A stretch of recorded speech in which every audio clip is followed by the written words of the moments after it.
بسم اللہ الرحمن الرحیم۔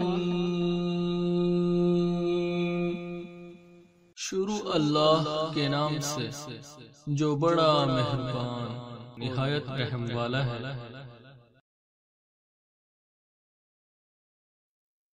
اعوذ باللہ من الشیطان الرجیم، بسم اللہ الرحمن الرحیم، الحمد للہ والصلاۃ والسلام علی اہلہا، اللہم صلی علی محمد وآل محمد وعجل فرجہم۔ محترم ناظرین و سامعین، السلام علیکم۔ آج کی نئی ویڈیو کے ساتھ حاضر خدمت ہے، میں ہوں علی روحانی اور آپ دیکھ رہے ہیں ہمارا آفیشیل یوٹیوب چینل۔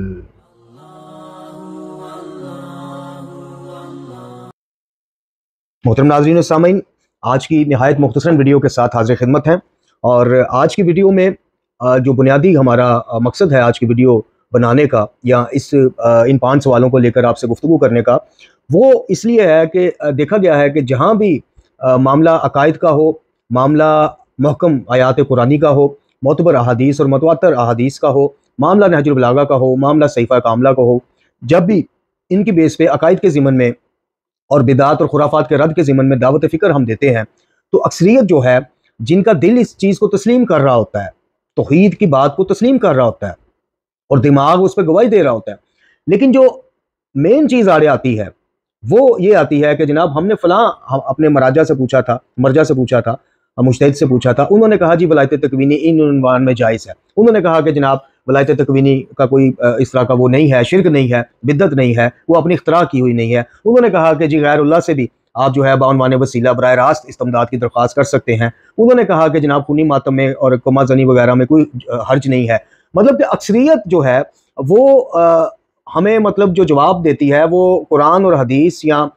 قرآن اور فرامین اہل بیت علیہ الصلوۃ والسلام کی نسبت کم دیتی ہے، مراجع کرام کے فتاویٰ کی صورت میں زیادہ دیتی ہیں، اور اس کی وجہ ہے ظاہر ہے، اس میں بھی ایک لاجک ہے، اس میں وجہ یہ ہے کہ جناب وہ کہتے ہیں کہ ہم تو اتنا دین کا علم رکھتے نہیں ہیں اور کچھ کتابیں پڑھ کے ہم تو طے نہیں کر سکتے، تو جن لوگوں نے 50 40 سال 60 سال اس فیلڈ میں لگائے ہیں، جو حدیث کے ضعیف یا حسن یا صحیح ہونے کی مہارت رکھتے ہیں اس کو پرکھنے کی، جو قرآن کو ہم سے زیادہ پڑھے ہوئے ہیں، جنہوں نے درس اخلاق لیے ہوئے ہیں، جنہوں نے صرف و نحو کی کلاسیں لی بھی ہیں اور دی بھی ہیں، جناب وہ ہمیں زیادہ بہتر گائیڈ کر سکتے ہیں۔ تو ہم نے یہ سوچا کہ کیوں نہ 5 ایسے بنیادی سوالات جو ہیں وہ ایک ویڈیو بنا کر اپلوڈ کیے جائیں اور آپ سب کو دعوت فکر دی جائے، ان سب کو کہ جن کے اذہان میں یہ چیز ہے کہ جناب جب تک کسی عقیدے کی، کسی چیز کی، ہمارے جن کی ہم تقلید کر رہے ہیں، جن کے ہم مقلد ہیں، وہ تصدیق نہ کر دیں، وہ مہر تصدیق ثبت نہ کر دیں، اس وقت تک ہم نے اس چیز کی طرف جانا ہی نہیں ہے۔ تو ہم یہ 5 بنیادی سوالات لے کے آپ کی خدمت میں حاضر ہو گئے ہیں، اور پہلے میں اس چیز کو کلیئر کر دوں کہ ہماری یہ جو آج کی ویڈیو ہے، جو اس میں 5 سوالات اٹھائے جائیں گے، دیکھیں سوال اٹھانے کو جس ہستی سے سوال کیا جا رہا ہے یا جس کی بابت بات کی جا رہی ہے، اس کو کبھی تضحیق اور توہین نہ سمجھا کریں۔ اگر آپ نے یہ مجتہدین کے حوالے سے یا کسی بھی علمی شخصیت کے حوالے سے یہ چیز جو ہے وہ طے کر لی کہ بھئی ان کے علم کے اوپر سوال کرنا یا ان سے علم اختلاف کرنا توہین ہے، تو پھر آپ بہت برے پھنس جائیں گے۔ پھر آپ کو نہج البلاغہ بھی کانٹ چھانٹ کے صرف اتنی سی ملے گی، چونکہ اس میں زیادہ جو ہے وہ سوال و جواب کے اس میں ہے، غور کرنے کی بات ہے، تدبر کرنے کی بات ہے، اس میں علماء کرام کے مختلف جو فتاویٰ ہیں اس کی مذمت کی بات ہے، اور اس کے بعد پھر آپ کو بہت زیادہ چیزوں سے ہاتھ کھینچنا پڑ جائے گا، چونکہ جن کے ہم پیروکاران ہیں، جن کے ہم بڑے فخر سے دعوے کرتے ہیں کہ ہم شیعان علی ہیں، انہوں نے اور ان کی آل اولاد نے ہمیشہ سوال کرنے کو آدھا علم کہا ہے، انہوں نے ہمیشہ سوال کو سیکھنے کی چابی قرار دیا ہے، انہوں نے ہمیشہ سوال کو دماغ کے فہم کھولنے کا ذریعہ قرار دیا ہے۔ تو اگر آپ یہ توہین سمجھنے لگ جائیں، مثلا آج کی ویڈیو دیکھنے کے بعد آپ یہ کریں کہ جناب یہ دیکھیں یہ کون ہوتا ہے جی مجتہدین پر سوالات اٹھا رہا ہے، تو مجھے پھر آپ ہی بتائیے کہ جو چیزیں مجھے تضادات نظر آ رہے ہیں، یعنی محکم آیات اور واضح آیات قرآنی سے ٹکراتی مجھے کچھ چیزیں نظر آ رہی ہیں، اور میرا ذہن ایک طالب علم کے ہونے کی حیثیت سے کنفیوز ہے، تو میں اب وہ سوالات لے کے کدھر جاؤں؟ بتائیے آپ، خود سے کوئی قیاس کر کے کوئی حل نکالوں اس کا اور اس پہ عمل پیرا خود بھی ہوں اور دوسروں کو بھی کروں، یا پھر میں ان اہل علم سے سوال اٹھانے کا حق استعمال کروں اپنا، جو مجھے میری شریعت نے دیا ہے، میرے اللہ نے دیا ہے، اللہ کے رسول نے دیا ہے صلی اللہ علیہ وآلہ وسلم، مجھے اہل بیت نے دیا ہے، مجھے قرآن نے دیا ہے، تو میں وہ اپنا حق کیوں نہ استعمال کروں؟ تو اس لیے دیکھیے بات یہ ہے کہ جب آپ کو واضح ابھی تو میں سوالات اٹھاتا ہوں، واضح جب آپ کے پاس یہ فرامین ہے کہ توحید کے معاملے میں کمپرومائز کبھی نہ کرنا، یعنی خلاصہ ہے اہل بیت کی تعلیمات کا، اب توحید میں صرف یہ چیز بدقسمتی ہماری یہ ہے کہ صرف اس چیز کو توحید گردان لیا گیا ہے کہ جناب ہم اللہ کے علاوہ کسی کو اللہ نہیں سمجھتے، تو بس دیٹس آل، ہم توحیدی ہیں، ہم موحد ہیں، ہم نے شرک نہ کیا۔ جبکہ اس کی ذیل میں جو سینکڑوں چیزیں جن کی مذمت آیات قرآنی کرتی نظر آ رہی ہیں، جن کی مذمت سنت اور سیرت معصومین کرتی نظر، ان کو درگزر کر دیا جاتا ہے، اور اس میں عام عوام کا قصور ہی کوئی نہیں۔ مثلا جب ایک بندہ جو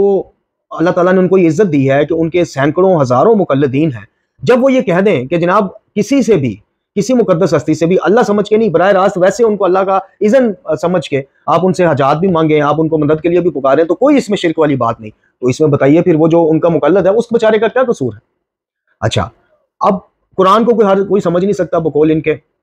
یہ خود کتنا قرآن مجید فرقان حمید کو سمجھتے ہیں، وہ بھی الحمدللہ سب کے سامنے عیاں ہے۔ قبلہ جواد نقوی صاحب کا دیکھ لیں، طباطبائی صاحب نے جو اپنی تفسیر میں لکھا ہے اس سارے اس کے متعلق، کہ یہ پوری جو ایک سسٹم ہے، یہ جو پورا ایک پروسیس ہے ایک عام طالب علم سے مجتہد بننے تک کا، اس میں قرآن فہمی کا اور قرآن شناسی کا اور قرآن کے حوالے سے کتنا وہ ہے، وہ کہنے کی ضرورت نہیں ہے۔ آپ طباطبائی صاحب کی تفسیر المیزان میں دیکھ لیجئے، اور ادھر قبلہ جواد نقوی صاحب کی وہ گفتگو سن لیجئے، آپ کو خود پتہ ہے۔ حافظ ریاض نشوی صاحب کا ایک درس اخلاق میں سن رہا تھا، اس میں آپ دیکھ لیجئے، وہ جامعۃ المنتظر میں درس اخلاق دے رہے تھے، وہ ویڈیو بھی سوشل میڈیا پہ موجود ہے، آپ دیکھ لیجئے، خود اقرار کر رہے ہیں کہ قرآن فہمی، قرآن شناسی کتنا اس پورے پروسیجر میں کتنا اس کا عمل دخل ہے۔ تو آج کے جو 5 بنیادی سوالات ہیں، یہ کسی کو ہم طنز نہیں کر رہے، یہ کسی کو ہم یہ نہیں کہہ رہے خدا نخواستہ کہ ہم ان کے علم کے انکاری ہیں، یا میں خود جو مسئلہ قرآن و حدیث سے نہیں نکال سکتا ہوں، اس کو میں قبلہ ڈھکو صاحب کی اور دیگر سید حسین فضل اللہ صاحب ہیں، میں مطلب دیگر علماء کرام کے علم سے استفادہ کرتا ہوں، اس کا حل پوچھتا ہوں، ان سے تلاش کرتا ہوں، ان کی کتب سے رہنمائی لیتا ہوں، اس میں کوئی حرج نہیں ہے۔ لیکن جو آج کے 5 سوالات ہیں، وہ آپ نے صرف اس ضمن میں اپنے جن کے آپ مقلد ہیں، آپ نے ان سے پوچھنے ہیں، بلکہ ایک ضمن میں آپ پہ ضروری ہے تاکہ آپ کلیئر ہو، آپ کو بات واضح ہو۔ چونکہ ہمارے ہاں توضیح المسائل ہو یا براہ راست آپ جب فتاویٰ منگاتے ہیں تو بڑا شارٹ، مطلب کہ اتنا شارٹ کہ آپ خود حیران ہو جاتے ہیں کہ یار مطلب میں تو توقع کر رہا تھا کہ بھئی اس ضمن مجھے کوئی آیات قرآنی، کوئی فرامین معصومین، کوئی معتبر احادیث، روایات، اس کے ضمن میں دلائل دے کر سمجھائی جائے گی چیز۔ مثال کے طور پہ میں نے ایک صاحب کو آن لائن لکھا کہ جناب قبلہ، ظاہر ان کی ٹیم نے پڑھا ہوگا، ان تک پہنچایا ہوگا یا ان سے پوچھ کے جواب دی، میں نے ان سے کہا کہ یہ جو آپ نے کہا کہ میں کہتا ہوں مارو کما، میں کہتا ہوں مارو زنجیر، مجھے یہ بتائیے کہ جو چیز سرکار محمد اور آل محمد علیہ السلام کی سنت اور سیرت سے ہمیں نہ ملے، ذکر تک نہ ملے، اس چیز کے بارے میں کوئی کتنا بھی بڑا عالم ہوئے، دیکھیں معصوم تو نہیں نہ ہے، آپ یہ ظلم تو نہ کیجئے گا کہ ان کو معصوم کے درجے پر آپ لے جائیں۔ تو جو چیز مجھے سنت اور سیرت اور اقوال اور فرامین معصوم سے نہ ملے، اس چیز کے بارے میں مجھے بتائیے کہ کوئی فقیہ یہ کیسے کہہ سکتا ہے کہ میں حکم دیتا ہوں آپ یہ کرو، جبکہ وہ چیز آگے جا کے اتنی راسخ ہو جائے کہ اس کے انکاری کو آپ شیعت سے عوام نکالنا شروع کر دیں۔ مجھے آج تک اس کا جواب سوائے اس کے کہ کوئی حرج نہیں۔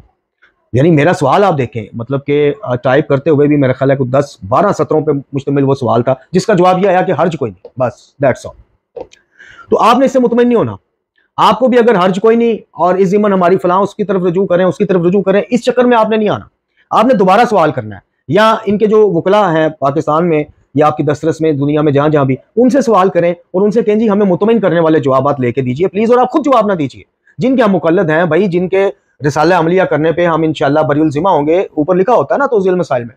تو آپ ان سے ہمارے سوالات ان کے آگے پیش کیجئے اور ان سے جواب لے کے دیجئے۔ یہ بیچ میں آپ کو یہ بہت زیادہ اس طرح کے نمائندگان ملیں گے جو ان تک آپ کا سوال ہی نہیں پہنچائیں گے، آپ کو خود ہی مطمئن کر دیں گے، حرج کوئی نہیں، انہوں نے فلاں کتاب میں یہ لکھ دیا، انہوں نے یہ لکھ دیا، اس کی طرف رجوع کریں۔ اس کی دیکھیں، ایک سوال کا جواب جب آپ کو ملتا ہے، اس جواب میں سے بھی کتنے سوالات جنم لے لیتے ہیں۔ میں جب قبلہ جواد نقوی صاحب کے لیے میں نے ایک سوال نامہ 10 سوالات تیار کیے تھے، جو میں سیکھنے کے لیے اور جو میں چاہ رہا تھا کہ میں ان سے بالمشافہ مل کے میں مطمئن ہو جاؤں، ان کے جوابات لے لوں۔ کیوں؟ چونکہ میں جس طرح سے فرنٹ فٹ پہ آ کے ان کے دفاع میں کچھ ویڈیوز بنا رہا تھا، تو اس ضمن میں مزید کلیئر ہو جاؤں گا، اور یہ جو 10 سوالات ہیں جن کے جواب مجھے خود نہیں معلوم، یہ بھی اگر کوئی مجھ سے پوچھے گا تو میں اس کو جواب دینے والا بنوں گا۔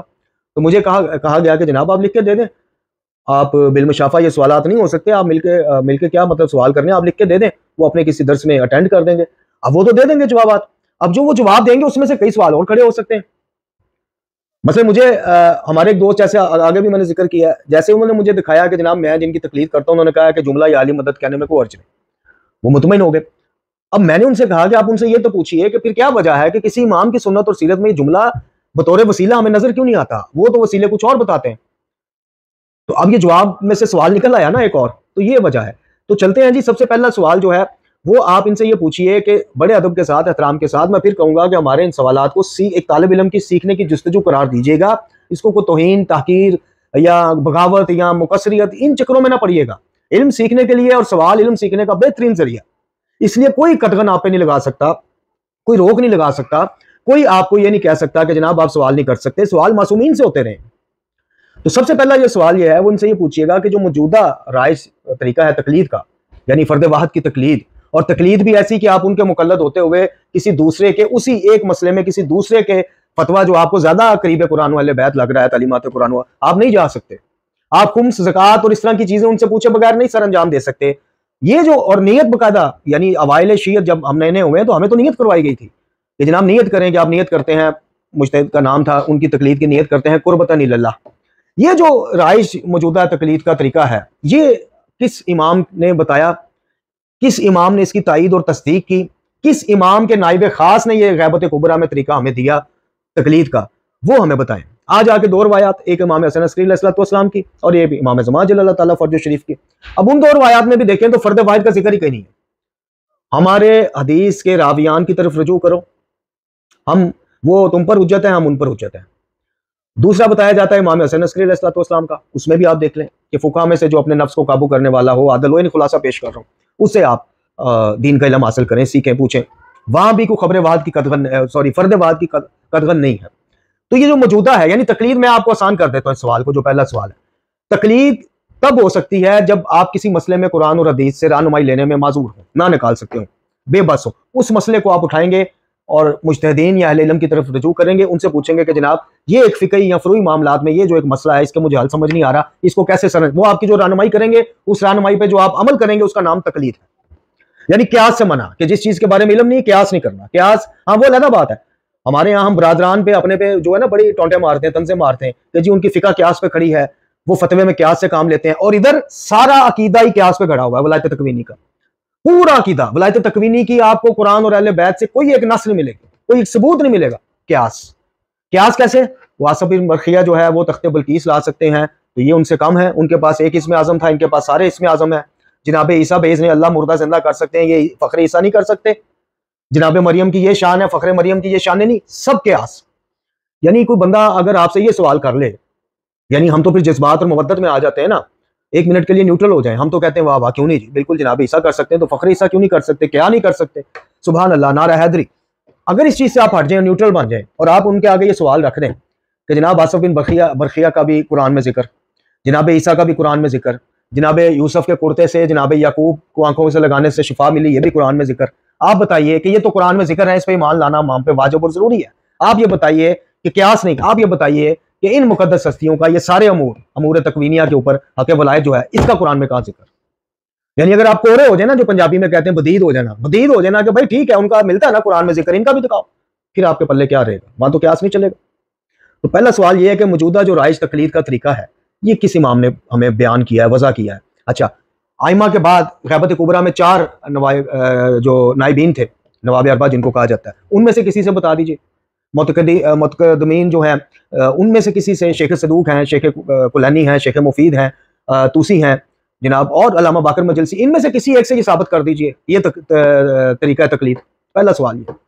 دوسرا سوال یہ ہے کہ عقائد میں تقلید نہیں ہے، یہ وہ خود بھی کہتے ہیں اور خود مانتے بھی ہیں۔ وہ علیحدہ بات ہے کہ ہم نے عقائد بھی، ظاہر ہے کہ ان علماء کی، فقہاء کی، اکابرین کی جو ہے متاخرین میں سے ہوں یا پہلے والے ہوں، ان سے ہی ہم نے ہیلپ لے کے عقائد کو سمجھنا ہے، پڑھنا ہے، عقائد بنانے ہیں، لیکن تقلید اس میں کیوں نہیں ہے؟ تقلید اس لیے نہیں ہے میرے بھائیوں کہ اللہ تعالیٰ کی توحید، اللہ کی معرفت اور توحید کے ضمن سے، قرآن کے ضمن سے جتنی عقل ضروری ہے معرفت اور شناسائی کے لیے، اتنی اللہ رب العزت نے سب کو دی ہے۔ جن کو نہیں دی ان کا حساب بھی کوئی نہیں، ان کا حساب کتاب بھی کوئی نہیں، یعنی جو مجنون ہیں بیچارے۔ تو تقلید عقائد میں اسی لیے نہیں ہے کہ آپ کسی کے کہنے پہ کوئی عقیدہ نہیں اپنا سکتے، آپ تحقیق کریں گے، آپ عقل کے معیار پہ پرکھیں گے، یعنی معیار پہ پرکھنے سے مراد ہے کہ آپ اس چیز کو کہ میں کیوں اللہ کو ایک مانوں، تو آپ کو قرآن دعوت دیتا ہے کہ آؤ دیکھو، اگر کوئی 2 خدا ہوتے تو دوسرے، بلکہ مولا علی نے فرمایا کہ خدا نے خواستہ اگر ایک کے علاوہ کوئی دوسرا اللہ ہوتا، اس کا بھی پیغمبر تمہیں چلتے پھرتے نظر آتے، کوئی تضاد نظر آتا، ایک کہتا کہ سورج مشرق سے نکلنا، دوسرا کہتا آج مغرب سے نکالنا ہے، تو یہ عقل پھر آپ کی اس چیز کو تسلیم کرے گی نہیں، کوئی واحد پاور ہے جس نے ایک ڈسپلن قائم کیا ہے اور اسی کے اوپر یہ سارا نظام چل رہا ہے۔ تو دوسرا جو سوال ہے وہ یہ، پہلا یہ کہ جو موجودہ طریقہ تقلید رائج ہے، میں نیت کرتا ہوں فلاں کی تقلید کی قربت اللہ، پھر توضیح المسائل لینی ہے، پھر میں نے اپنا A to Z، الف سے یہ تک جتنے بھی سارے سلسلے ہیں وہ انہی سے وہ مشروط کر دینے ہیں، جو کرنے چاہیے وہ تو کرنے، جو نہیں کرنے چاہیے وہ بھی کر دینے،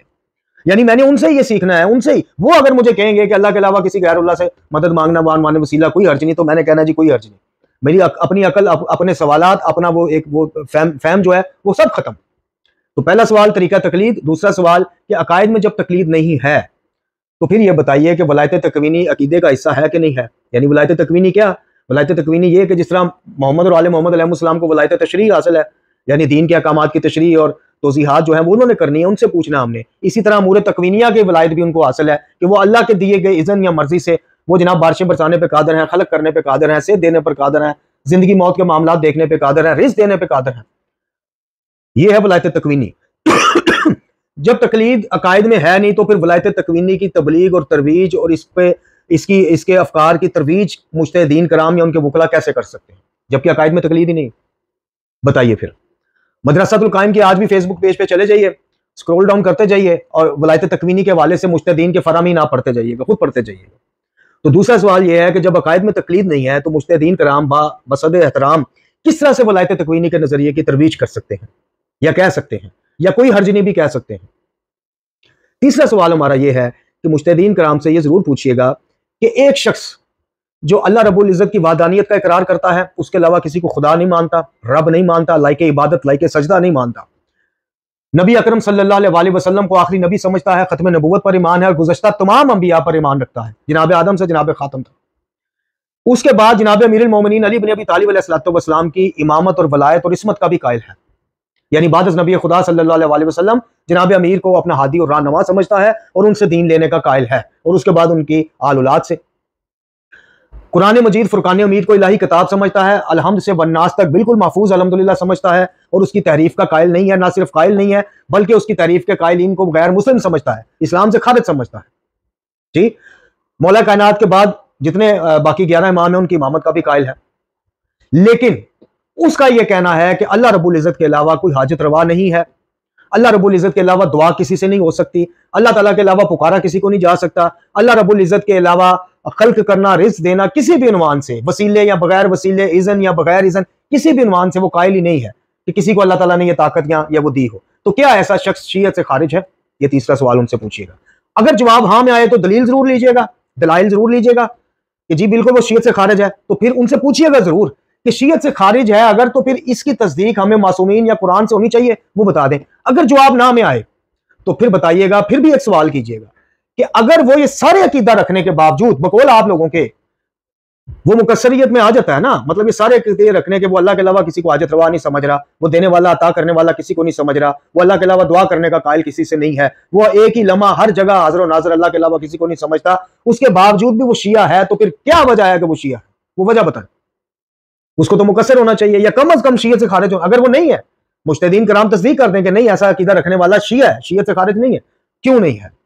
اور جو کیوں نہیں ہے والی بات ہے وہ پھر آپ اپنے پلے باندھ لیجئے گا، اسی میں آپ کے جوابات ہوں گے کہ کیوں اللہ کے علاوہ کو حاجت روا نہیں، کیوں اللہ کے علاوہ کو خلق نہیں کر سکتا، کیوں بعنوان وسیلہ اور اذن بے اذن اللہ بھی کسی کو روزی روٹی دینے کا، موت دینے کا، زندگی دینے کا اختیار نہیں ہے۔ یہ سارے سوالات ان کے اسی جواب میں ہوں گے جس میں وہ کہیں گے کہ ایسا بندہ شیعت سے خارج نہیں ہے۔ چوتھا سوال آپ یہ لکھ کے بھجوائیے گا کہ کیا جیسے ڈکو صاحب نے قبلہ نے لکھا اصلاح الرسوم میں کہ جناب امام کا ایک فرمان انہوں نے کہ جو چیز ہم اہل بیت کے گھر سے نہ نکلے باطل ہے، بلا شبہ باطل ہے، جس کی تصدیق اہل بیت نہ کرے۔ اسی کی ذیل میں ڈکو صاحب لکھتے ہیں کہ ہر وہ دعا، ہر وہ وظیفہ، ہر وہ عبادت، ہر وہ تعویذ تک کا لفظ انہوں نے لکھا ہے، غرض کہ ہر وہ چیز جو آل محمد کے گھر سے نہ نکلے باطل ہے۔ ٹھیک ہے جی، اور بالکل صحیح لکھا انہوں نے۔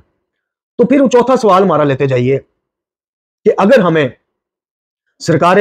مصطفیٰ صلی اللہ علیہ وسلم خاتم الانبیاء کے بعد جناب مرتضیٰ علیہ السلام سے لے کے امام زمان کی غیبت کبریٰ تک آل محمد علیہ السلام کے گھر سے، ان کی سنت سے، ان کی سیرت سے، ان کے قول سے اللہ کے علاوہ کسی سے مدد مانگنے کا وہ نہ ملے، کوئی سرا نہ ملے، تو پھر بتائیے کہ مجتہدین کرام یہ کیسے کہہ سکتے ہیں کہ بعنوان وسیلہ اللہ کے علاوہ براہ راست ان ہستیوں سے مدد مانگنا، استمداد کرنا جائز ہے، جبکہ دوسری طرف ہمیں یہ بتایا جا رہا ہے کہ جو چیز آل محمد کے گھر سے نہیں نکلی وہ باطل ہے۔ تو آل محمد کے گھر سے یہ جملہ نہیں نکلا، نہ براہ راست کے لیے نہ وسیلے کے لیے۔ اگر نکلا ہے تو ہماری رہنمائی فرمائی جائے، اگر نہیں نکلا تو پھر بتائیے کہ پھر فقہا اکابرین کیسے کہہ سکتے ہیں کسی کو کہ جناب اس عنوان سے، وسیلے کے عنوان سے براہ راست پکارنے میں بھی کوئی حرج نہیں۔ پانچواں اور آخری سوال میرا یہ ہے کہ یہ سوال ضرور لکھ کے بھجوائیے کہ جو واضح آیات قرآنی ہیں اور محکم آیات قرآنی ہیں جن پہ کوئی متشابہ ہونے کی وہ نہیں کر سکتا، جیسے ایاک نعبد و ایاک نستعین، جیسے اما یجیب المضطر والی آیت، جی جیسے وہ آیت جو سورہ مبارکہ روم کی 39ویں اور 40ویں غالباً آیت ہے کہ جس میں یہ رد کرتی ہیں ولایت تکوینی کی چیزوں کو، یہ دو آیات، جیسے سورہ اعراف کی آیات، مطلب جو واضح آیات ہیں جو بالکل واضح پیغام دے رہی ہیں کہ اللہ رب العزت کے علاوہ کوئی بھی انسان خلق کرنے پہ، رزق دینے پہ، مشکلیں دور کرنے پہ، صحت دینے پہ، شفا دینے پہ قدرت نہیں رکھتا کوئی بھی۔ اسی طرح جو دیگر احکامات کے معاملے میں واضح آیات قرآنی ہیں ان کے مقابل ضعیف روایات کی اہمیت کیا ہے، یہ آپ نے پوچھنا ان سے۔ اب میں یہ بات کیوں کر رہا ہوں آپ سن لیجئے، کیونکہ جب آپ ان سے کہیں گے کہ جناب ہمیں بتائیے کہ اللہ کے علاوہ کسی سے دعا کسی امام نے مانگی، تو وہ آپ کو کچھ ضعیف روایات جو قرآن سے ٹکرا رہی ہیں وہ دکھائیں گے، جس میں ایک روایت یہ ہوگی کہ آپ نے سجدے میں جا کے جناب جبرائیل سے اور جناب رسول خدا صلی اللہ علیہ وسلم میں حالت سجدہ میں 2 رکعت نماز پڑھنے کے بعد حالت سجدہ میں ان سے مدد مانگنی ہے اور ان سے کہنا ہے کہ آپ دونوں میری مدد کے لیے کافی ہیں۔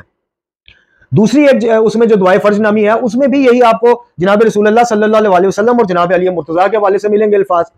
پھر یا کاشف الکرب عن وجہ الحسین والی دعا آپ کو دکھائی جائے گی، جی اس کا سرا کوئی نہیں ملے گا آپ کو، لیکن روایات میں ہے، کہاں سے آگئی کوئی پتہ نہیں۔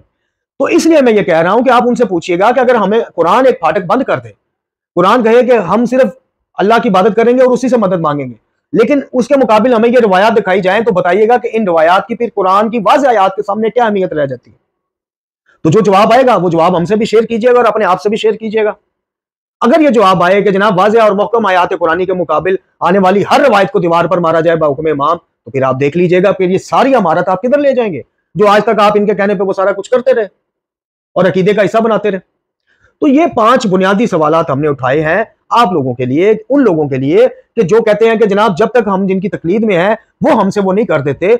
ہم اس کے اوپر عقیدے پہ عمل نہیں کر سکتے یا اس کو عقیدے کا حصہ نہیں بنا سکتے، اور بونس کے طور پہ وہ 5 کے ساتھ ایک فری والی آفر لیتے جائیے کہ 6واں سوال بھی لیتے جائیے گا کہ ان سے یہ پوچھئے گا کہ غیبت کبریٰ امام زمان جل اللہ تعالیٰ فرج شریف میں جو سہم امام خمس کا 2 حصے ہوتے ہیں جی، سہم سادات اور سہم امام، سہم امام شیعوں پہ ساقط ہے کہ نہیں ہے؟ اگر وہ کہیں نہیں ہے تو مجھے بتائیے گا، سینکڑوں روایات میں آپ کو دکھا دوں گا کہ جن میں غیبت کبریٰ میں یہ ساقط ہے، اور ان مجتہدین کا نام بھی بتا دوں گا کہ جو اس چیز کے قائل ہیں کہ غیبت کبریٰ میں کوئی مجتہد، کوئی فقہاء میں سے، کوئی اکابرین میں سے کوئی پرنسپل اپنے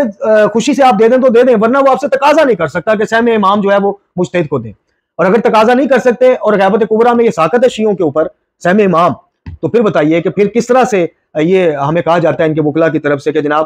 مثال کے طور پہ کسی عزیز نے ان کے وکیل سے کہا کہ جناب میرے جو کچھ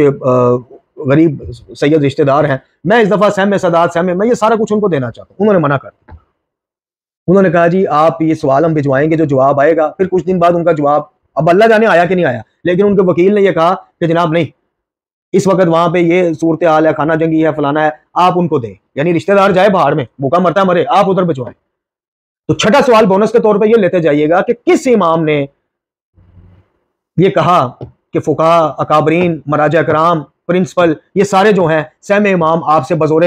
طاقت مانگ سکتے ہیں؟ یعنی بزور طاقت میں کیوں کہہ رہا ہوں کہ اگر آپ ان کو نہیں دیتے آپ گناہ گار ہیں، بقول ان کے آپ کا قبول نہیں ہے، آپ ان کی اجازت کے بغیر کسی غریب رشتہ دار کو نہیں دے سکتے سہم امام۔ تو پہلے تو یہ ثابت کریں کہ غیبت کبریٰ میں سہم امام ہے بھی، ہاں اپنی خوشی سے دیکھیے، آپ خمس کا ایک حصہ بناتے ہیں، سہم سادات کو دیتے ہیں، سہم امام میں سے آپ کچھ جن کی تقلید کر رہے ہیں ان کی خدمت میں، بزرگوار کی خدمت میں بھجواتے ہیں، کوئی حرج نہیں، آپ بھجوائیے، بالکل بھجوائیے، ان کے بھی مسائل ہیں جو بھی ہے۔ باقی سہم امام آپ کسی دینی تبلیغی کام میں لگا دیتے ہیں، کسی مدرسے کی اس میں تعمیر میں لگا دیتے ہیں، کسی کتابوں کی پرنٹنگ میں لگا، یعنی نیک کاموں میں لگا دیتے ہیں، ہاں یہ ہے اصل طریقہ۔ یعنی اگر آپ سہم امام نکالتے بھی ہیں، مجتہد کو بھی بھجوائیں، بالکل بھجوائیں، ان کی خدمت کریں، لیکن یہ سارے کا سارا ادھر جائے گا یا جیسے وہ کہیں گے ویسے تقسیم ہوگا، اس کا کوئی سرا ہمیں قرآن والے بیت سے نکال کے دکھائے۔ تو یہ میرے محترم ناظرین و سامعین، ہو سکتا ہے کچھ ہمارے احباب کو یہ بڑے بے تکی سی گفتگو لگے کہ یار یہ تو کوئی خاص ویڈیو بنانے والے موضوع نہیں تھے، لیکن ہمارے پاس درجنوں ایسے واٹس ایپ پہ اور فیس بک میسنجر پہ وہ موجود ہے کہ جس میں یہ اقرار کیا گیا ہے کہ جناب آپ کی باتیں بالکل دل کو بھی لگتی ہیں، جب ہم نے تحقیق کی، نہج البلاغہ پڑھی، صحیفہ کاملہ پڑھا، آیات قرآنی پہ غور کیا، تو یہ تو ساری باتیں وہیں پہ لکھی ہیں، لیکن وہ جو لیکن تھا اس سے آگے فکرہ تھا، ہم نے مجتہدین سے پوچھا، وہ کہتے ہیں کوئی حرج نہیں۔ تو یہ ویڈیو بے تکی نہیں ہے، اس کے 5-6 سوالات آپ کی خدمت میں پیش کرنے کی یہ وجہ ہے کہ ٹھیک ہے بھائی، اگر آپ نے انہی کی ماننی ہے تو پھر ذرا بنیاد سے شروع کرو، پھر ان سے گریجویشن والے سوالات پہلے نہ کرو، طالب علم آنا KG نرسری پرائمری والے سوالات جو ہیں پہلے پیش کرو, بنیاد سے چلو, ان سے یہ 5 بنیادی سوالات کرو, ان کے جو جوابات آئیں ہم سے شیئر کرو, پھر انشاءاللہ بات آگے چلے گی. تو یہ مختصراً ویڈیو آپ کی خدمت میں پیش کرنے کا مقصد آپ کو بتا دیا. آخر میں پیغام یہی ہے کہ دیکھیے قیامت والے دن میں پھر عرض کروں گا, اور اس کی بھی رد کروا دیجیے گا, اگر کوئی کر سکے تو ضرور رد کروائیے گا. قیامت والے دن میں اور آپ توحید کے اس میں پکڑے گئے کیس میں, ہماری توحید مشکوک نکلی, ہماری ایمان میں شرک اور غلو اور اس طرح کے وہ دھبے نکلے, ہمیں قیامت میں یہ ثابت ہو گیا کہ اللہ کے علاوہ کوئی حاجت روا اور مشکل کشا واقعی کوئی نہیں ہے, اب نہ اس طرح نہ اس طرح, نہ وسیلے کے عنوان سے نہ اذن کے عنوان سے. ہمیں کوئی بزرگ, کوئی پیر صاحب, کوئی مجتہد صاحب, کوئی ہمارے استاد, کوئی ہمارے بزرگوار باپ دادا ہمیں نہیں چھڑوا سکے, نہیں چھڑوا سکے. اگر کوئی کہتا کہ میں چھڑوا لوں گا, یعنی چلیں یہ آخر میں, بالکل آخر میں گفتگو اور لیتے جائیں, کسی مجتہد سے یہ بھی لکھوا دیجیے گا کہ اگر قیامت میں ولایت تکوینی باطل نکل آئی تو میں تمہیں چھڑوا دوں گا, میں معافی لے دوں گا. چلیں یہ لکھوا دیں. جس مجتہد سے آپ لکھوائیں گے میرا آپ سے وعدہ ہے میں اس کو مکلف بھی ہو جاؤں گا, اور میں اپنی ساری ولایت تکوینی کے رد والی ویڈیوز ڈیلیٹ کروں گا اور ایک ویڈیو اپلوڈ کروں گا کہ جناب ولایت تکوینی کے پرچار میں آج سے سب سے آگے میں ہوں. شرط یہ ہے کہ مجھے کوئی, جتنے میرے بزرگوار موجود ہیں میں سب کی عزت کا قائل ہوں, ان میں سے کوئی ایک مجھے لکھ کے دے دے کہ ولایت تکوینی کا عقیدہ قیامت میں اگر باطل نکل آیا ہم تمہیں چھڑوا لیں گے, یا یہ لکھ کے دے دے کہ یہ عقیدہ قیامت والے دن باطل نہیں نکلے گا, 100% جائز نکلے گا, جینوئن نکلے گا, حق نکلے گا, میں پھر بھی تیار. وما علینا الا البلاغ.